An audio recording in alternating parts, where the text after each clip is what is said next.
In today's video, I'm going to teach you how to use the drawing field in DocuSign. By the end of this tutorial, you'll have all the knowledge you need to start incorporating drawing fields into your documents seamlessly. Let's dive right in. First, you'll want to head over to the DocuSign platform. Once you're logged in, look towards the top of the page and click on Templates. Templates are a fantastic way to have a consistent and professional look across all your documents, saving you the hassle of recreating things every single time. Scrolling through your templates page, select the template you wish to work with or create a new one if you're starting from scratch. When you've found your template, go ahead and click on Use. This will prepare your selected template for customization. Moving forward, you'll see an option to click on Next.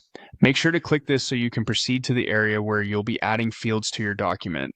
Here comes the interesting part, adding fields. Once you're in the field section, look for an option labeled Standard Fields on the top of your screen. Clicking here opens up a variety of options you can add to your document. Out of all these options, find and click on Drawing.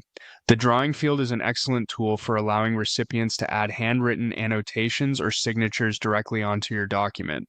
Next, it's time to add the Drawing field to your document.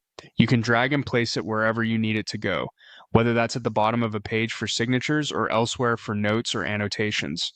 Feel free to adjust the size for a better fit. Once your drawing field is in place, consider enhancing it by clicking on Background Image. In this section, you can choose to upload an image that will appear behind the drawing field.